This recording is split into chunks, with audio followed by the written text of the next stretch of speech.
Welcome to Deal Closers with Anette, Talie, where we focus on the deals. Our guests are real estate closers who will share in detail the whole process from finding a deal to closing it, as well as strategies and tips to help you do the same. Here is your host, Anette, Talie. Welcome to another episode of Deal Closers. I am your host, Anette, Talie, and my guest today is Bruce Petersen. Welcome, Bruce. Thanks for having me. Great to be here. I'm very excited to have you again. And let me tell you guys a little bit about Bruce. Apartment-Guy Bruce Petersen is an award-winning real estate syndicator, TV personality, public speaker, and business coach in Texas. His syndications have spanned multiple years and have consisted over 1,100 units. Bruce was a stockbroker in the early 90s, and after a long and successful career in retail management, he has been investing in real estate since 2012. So tell us a little bit about you and how did you decide to get into real estate? So I worked, like you said, I worked in retail for about 18 years, and I loved that until I realized I hated that. I hated everything about it. I was working 100-hour weeks the last year that I was there, hit a wall, walked away. I was 43 years old, and I kind of sort of retired. I was done. I was spent, didn't have a family, no pets, no girlfriend, nothing. So I thought, okay, I drove around the eastern half of the U.S. for about a month and a half, trying to clear my brain, trying to think, okay, now what am I going to do now that I'm kind of a grown up and I'm going to start all over. I just relaxed for a year, and then that got old. I just played in my yard for a year because all my friends were still working. Everybody was busy with their own lives, their own family. So I had nothing to do. So I would just play in my yard all day. And I realized this is going to get old over the next 50 to 70 years. And this ain't going to work. So I just sat down at the computer one day and did a Google search for a real estate mentor in Central Texas. And I started digging through some and found somebody that was willing to teach me and show me the ropes. Jumped into it thinking that, I'd buy a couple of houses initially, pay those off over 15 to 30 years, and then live on a cash flow. Well, luckily, my mentor, the person that I was having walk me through this, explained to me why that was a really stupid idea. So they talked to me about apartments and why I should be in apartment complexes instead, because I had the money, the time, and the skill set, even though I didn't think I had the skill set. I was a retail guy. But they talked to me about how what I had done in retail would convey, and it would help me a lot. So I started my education in 2011, bought my first property in 2012, which was syndicated. I've syndicated every deal I've ever done, and that first deal was a 48 unit in North Austin, and we sold it 2.5 years later for a 300% return to our investors. And we've been off and running since. We've done over 1,100 units to date. Won some national awards for what we do. Been having a really good time doing it. And it's that whole, the buzzword, right? Financial freedom, financial freedom, financial freedom. Well, that's kind of what it's done. We have scale now that we've hired corporate staff. We have on-site staff. So we manage. I'm the asset manager of my company still. But I have people to carry out the day-to-day operation. So it's freed us up to have a more balanced life, a more rewarding life. And it's freed me up to go find more deals and more productive stuff with my time. Excellent. That is awesome. The Deal. So what deal are we going to talk about today? Well, we'll talk about the deal that I did. It's another one in North Austin. It's 192 units that we bought in 2017. And I say we because my wife is my equal partner in everything I do. It's not just me. She's the CFO of what we do. I'm the CEO, so we do it together. But it's 192 units built in 1973 in North Austin. Excellent. So how did you find this deal? Just a regular old listed property. Everybody's always asking me, well, how do I find properties? I can't find properties. I need to mail things to people and cold call people. Oh, well, do that if you're trying to buy a 6-unit property. If you're trying to buy a 2 to 3 to 400 unit property, that's probably almost guaranteed not to work. So it was just a listed property. We get some off-market deals from time to time because we've proven ourselves to be a very good buyer.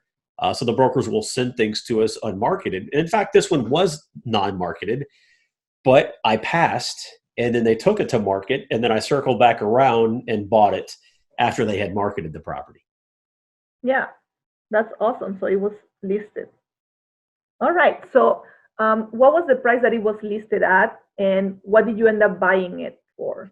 It's 3 years ago, so I think if I remember correctly, it was listed at 19.5 to 20 million, right in that area. We ended up getting it for 18.7 million.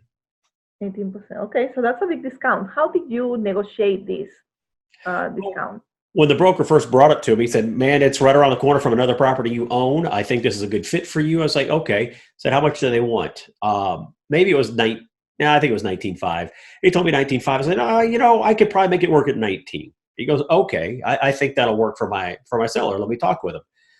So I went and visited the property. We did our initial tour with the broker there, and I started asking questions, and we got some answers that made me go, it's probably good at 19, but I'm not liking it right now. So I said, "Look, I'm sorry to do this to you, but I'm going to have to go down to 18. He goes, "Well, that's probably not going to work." I said, "Well, that's where I am."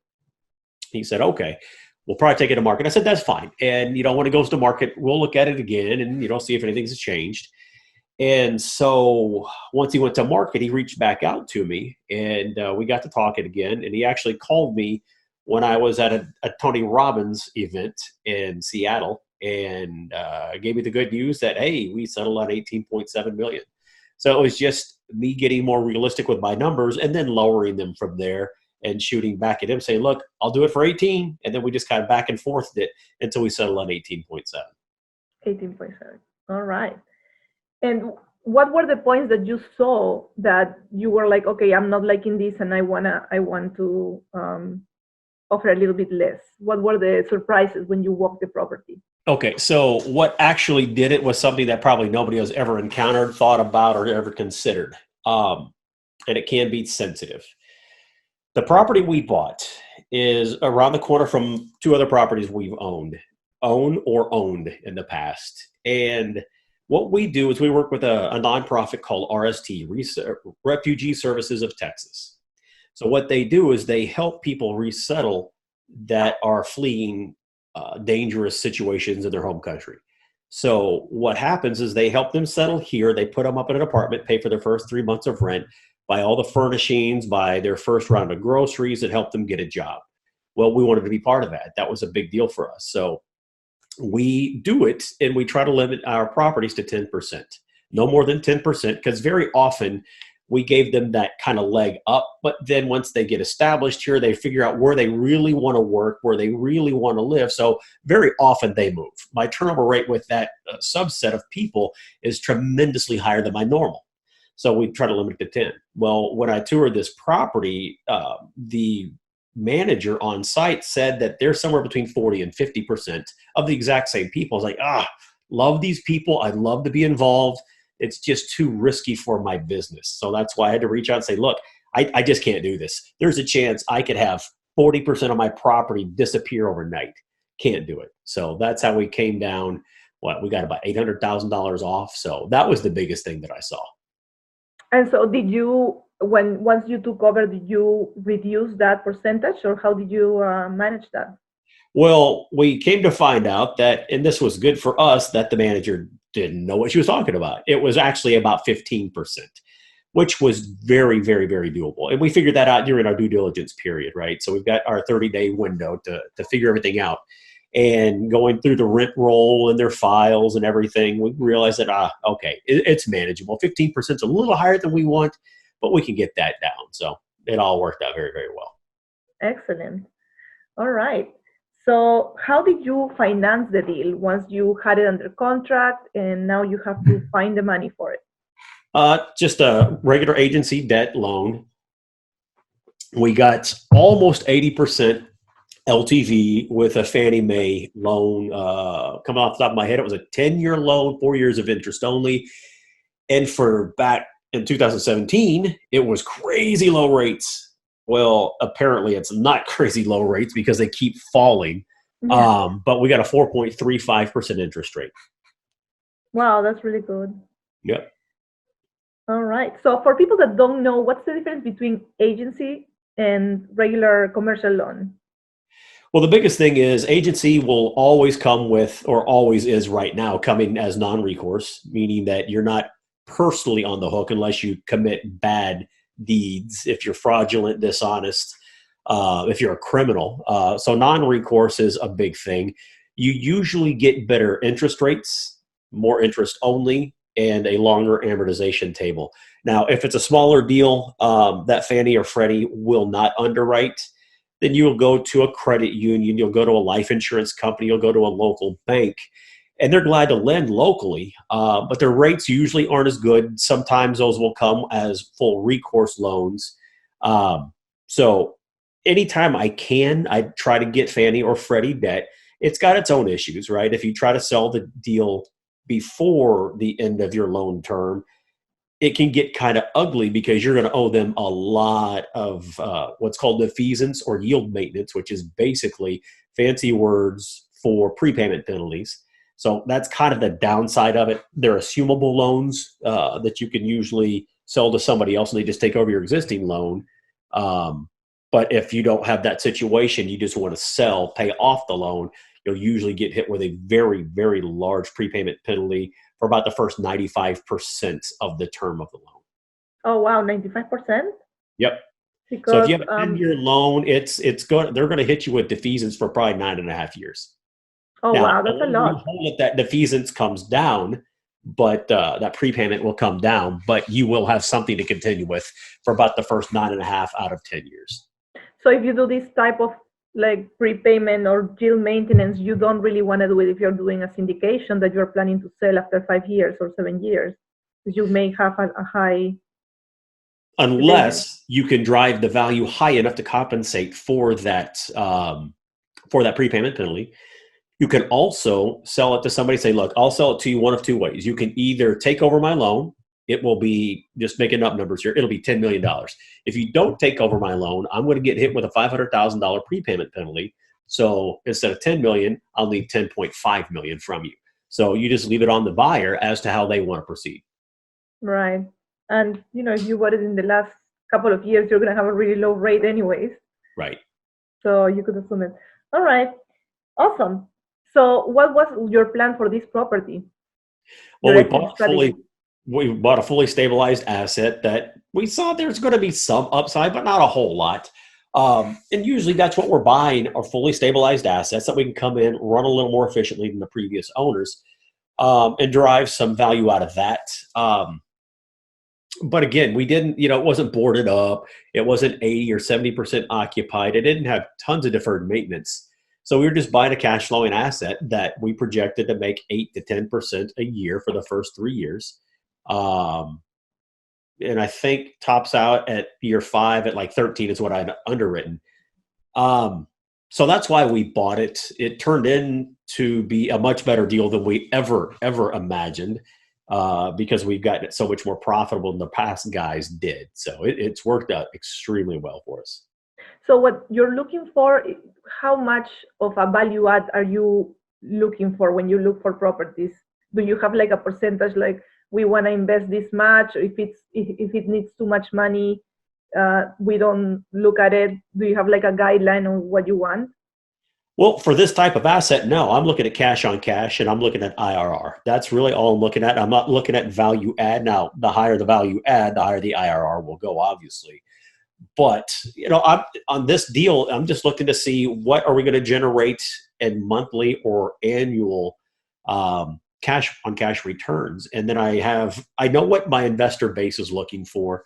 And if I can come up with a deal that will pay them at least that, I'm not worried about the upside, right? I buy for cash flow. Now, if I go in and buy a truly beat to hell property that's got lots of issues that I'm buying as a true value add property, and even the first year we might lose money, okay, yeah, then I'm going to look at it in that respect. But when I'm buying fully stabilized assets, I'm not trying to figure out what will appreciation be, what will forced appreciation be, what will my increased equity be. We're buying it for cash flow, and if we get those things on the back end, we're extremely happy. Okay, so you finance 80% of the loan. So for the 20% of the loan, did you do it just with your wife, or did you have investors? No, we're syndicators, so we syndicated the whole thing. Oh, you syndicated the deal. Okay. And did you offer the 8 to 10% to the investors, or was that the total return? Now, you say offer. Do you mean a preferred return? Yes. No, we've never done a preferred return. And if the market gets to a point where the investors insist upon it, okay, fine, we'll change. But for now, we have never offered a preferred return, and I hope to never offer a preferred return, because if I do, I have to charge an acquisition fee, a refinance fee, a disposition fee, because I got to be compensated for this some way.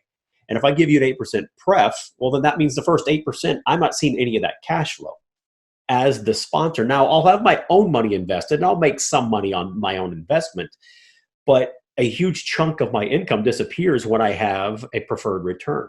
So to make up for that, I have to charge anywhere from 1% to 4% for an acquisition fee. So let's say it's at 2%, right? I buy $20 million assets.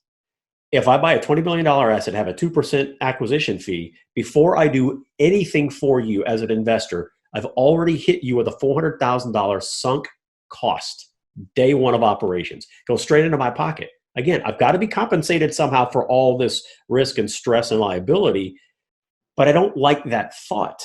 I want to make money while you're making money as an investor, not before you made money, right? So that's why we've done it the way we've done it. We're usually able to source deals between 6 and 7% after the first year, and have an average of 9 to 10% cash on cash returns over a 5-year projection period. And my investors are fine with that. I'm open about it. I let them know there will be no preferred. This is why I give no preferred. Are you okay with that? Absolutely, we are. And there is, different ways to do it. So, everyone has their own way to do it.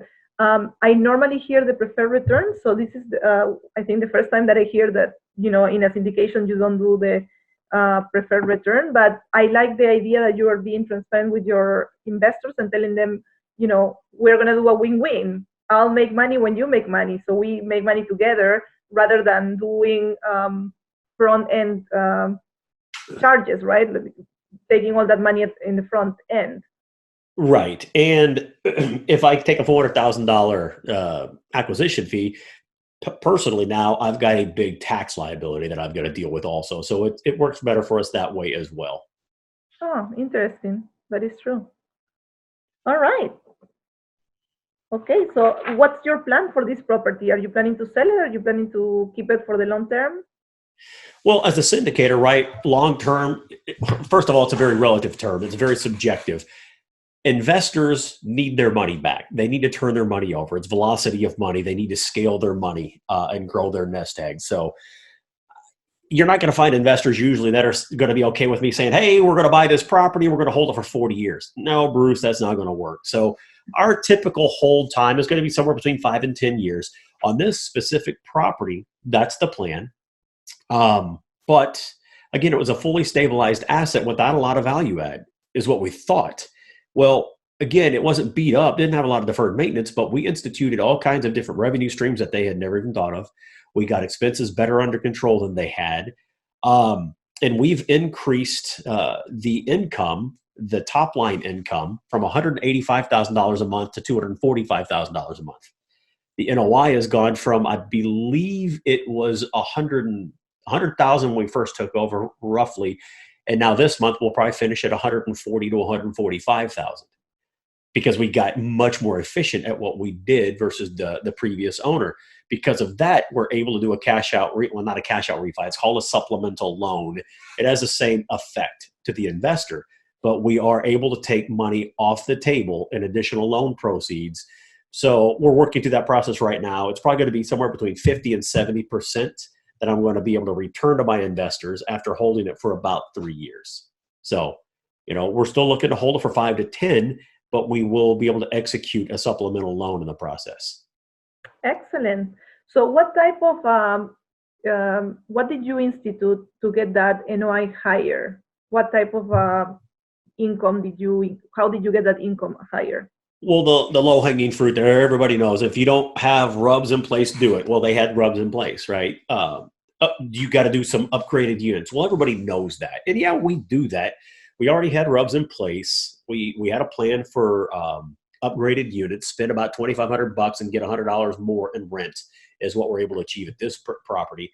But some things outside of the box that we did, I think more and more people are getting on this, but we looked around. Well, what we really did is after we bought the property, said, okay, we have a lot of extra money raised for rehab as contingency money to make sure if we feel we need to do something after we buy that we didn't realize, we'll have extra money. So we go in, we send a letter or a questionnaire out to the residents. What would you like to see us do for you that we aren't currently providing or doing for you on the property right now? And we get all kinds of weird, random things. But one thing kept coming up. Can you figure out a way to have me not have to park in the direct sun when it's 110 degrees outside in Austin in the summer? And I kept hearing that. One person talked about hail, keep my car covered. I was like, oh, okay. So everybody's talking about some kind of parking structure. I could do garages, too expensive. I could do carports. So I looked into carports. I got carports built for $930 a space, and I can rent those out on that property. Now, each property is going to have its own rate that you can lease these for. This property, we can rent, we've rented most of them at $40 a space. So that's $480 a year. So it's about a 50% return on our money. It made the property worth like $500,000 to $700,000 more, because now we're going to generate, $36,000, $35,000 to $40,000 extra a year in income. Use a 6 cap, and you've increased the crap out of your value. Another big thing we did, we have 2 laundry rooms, and between the 2 laundry rooms, we have 16 washer and dryer sets. So 16 washers, 16 dryers. And when we bought it, we had a laundry contract in place like everybody usually does. But the previous owner had had given notice, and they were out of their 10-year contract, and they had been going month to month. And so I thought, okay, let's hold the property for a while. Let's see how laundry works on this property before we make any kind of a decision. So about 6 to 8 months ago, we decided to terminate that contract, buy all of our own washers and dryers, and take all the income for ourselves, because we were losing 65% of the collected revenue from those machines on a monthly basis. So we're averaging about $1,400 a month in laundry income. If I buy my own machines, which we did, we are now making over $6,000 a month in laundry income. That made the property worth another $700,000 to $900,000. So it's these things that feel like small things that could be massive things. And that's just 2 of the biggest things we've done. Excellent. That's awesome. Yeah, I think carports in Florida might be also a good idea, because it gets really hot over here. Well, even if it's somewhere in the Northeast, it doesn't get hot. Yeah, but there's snow, right? So it'll help keep snow off cars. So I think carports, and another thing with that we thought about that, okay, everybody's talking about carports. We looked around the submarket, nobody had carports in the entire submarket. It's like, well, that's a way to differentiate ourselves also. So I think they're always a good idea if they're not already there when you take over. Yes, absolutely. Expert tips. All right, so now we are in the part of the show where you're going to give me 3 tips. And today you're going to give me tips on how to change your mindset to be successful. Okay, so, just basics. It's stuff that a lot of people have already heard, but don't be afraid, right? Being afraid is going to keep you where you are now. And if you're watching these podcasts, listening to these things, going to seminars, talking to mentors to be, and all this stuff, there's something missing in your life, right? You don't make the money you need to make, that you want to make. You don't think your retirement's going the way it should. Don't be afraid. You're going to have to do some things that feel uncomfortable, but you have to get yourself prepared, educated, listen to those around you that have done it successfully. Then you have to have conviction in yourself and confidence in yourself.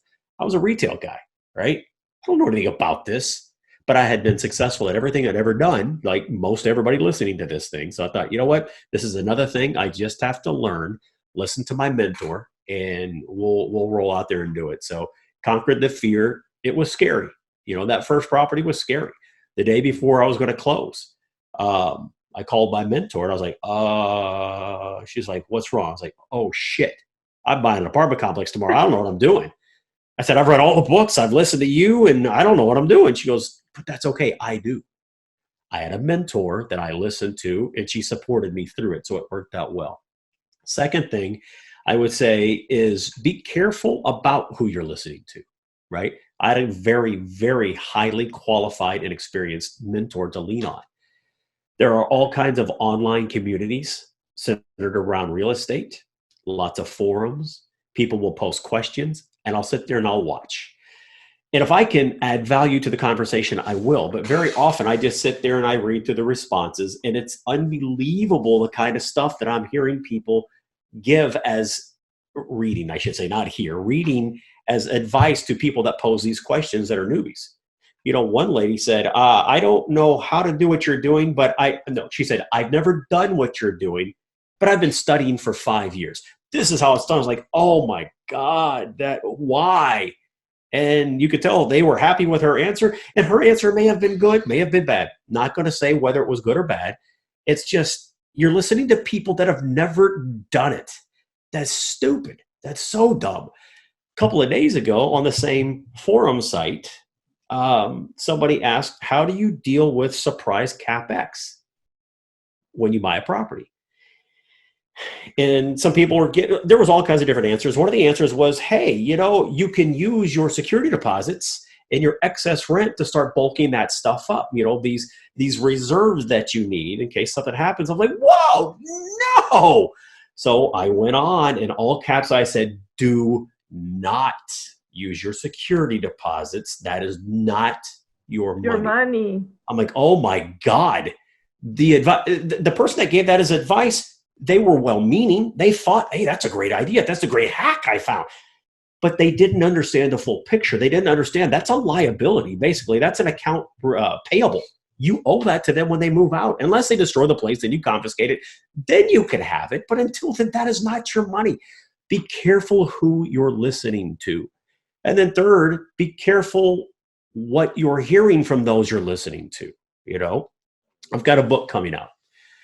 And I couldn't put on the cover exactly what I wanted because Amazon has requirements that they will not let me cuss on the cover. So I had to put an asterisk in there.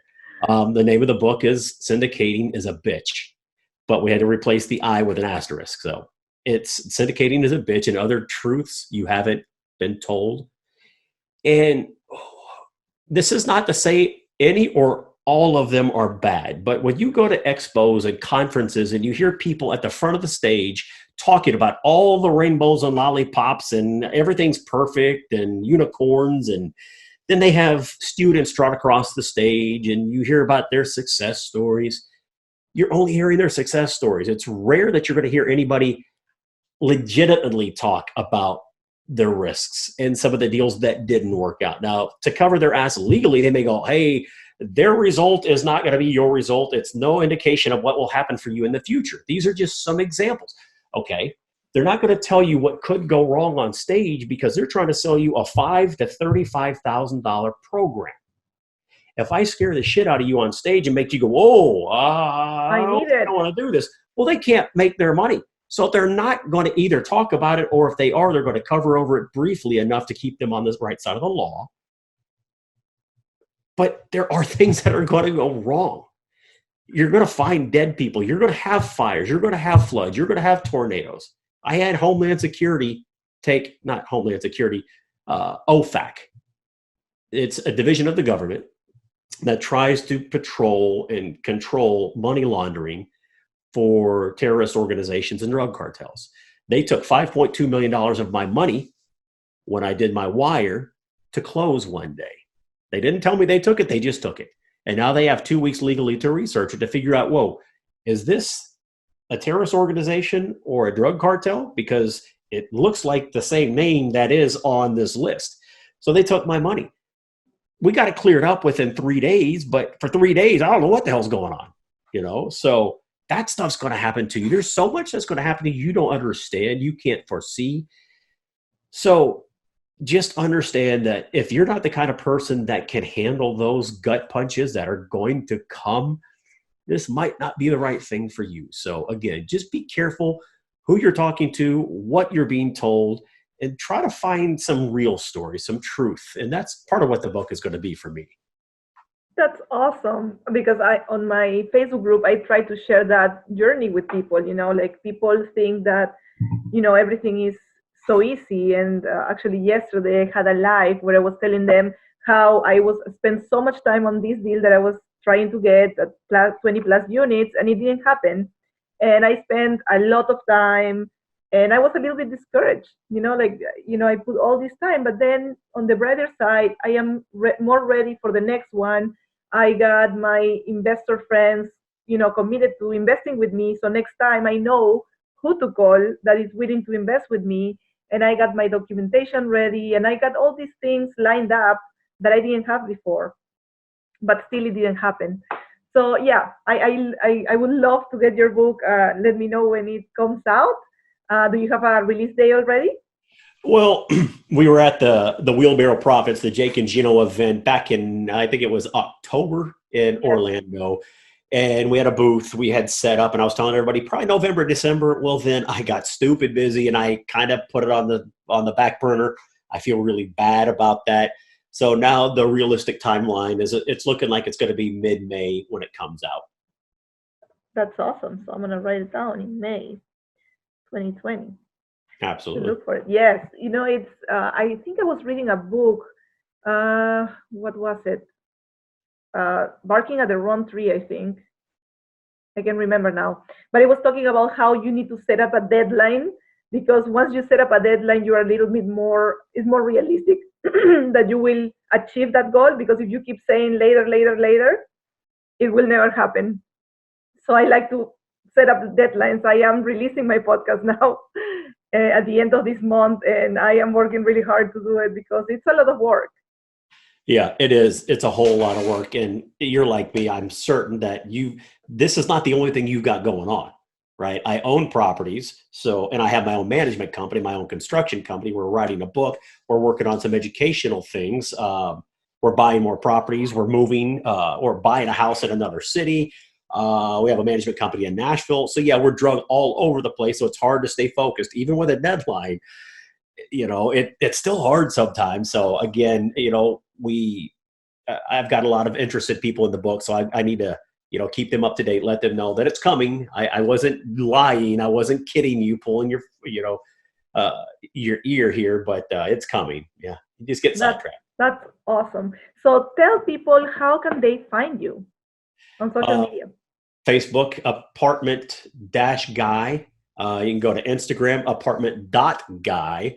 That's the two best ways to keep up with me. Or you can go to apt-guy.com. That's our website. Now, let me apologize now. The website is kind of gotten broken recently. It's still there. There's still the form you can submit to get on our investing list. If you have any interest in that, you want to follow what's going on with us, when the book will come out. It's a little rough right now, but we're going through and revamping the website, so it'll get a little better. But yeah, the website's apt-guy on Facebook, apt.guy on Instagram is the best way to follow me. Awesome. So everybody go to social media and start following Bruce. Thank you so much for being with us today and, sharing with us so much value. And I would love to have you again in the future when you release the book. Yep. Anytime. Let me know. Awesome. Thank you, guys. Bye. This was Deal Closers with Anette Talie, brought to you by Talie Investments. We hope that you enjoyed this episode. Our goal is to provide amazing value on your real estate journey. Connect online at www.talieinvestments.com, where you can find this episode and more. Did you like this episode? Subscribe, like, and share.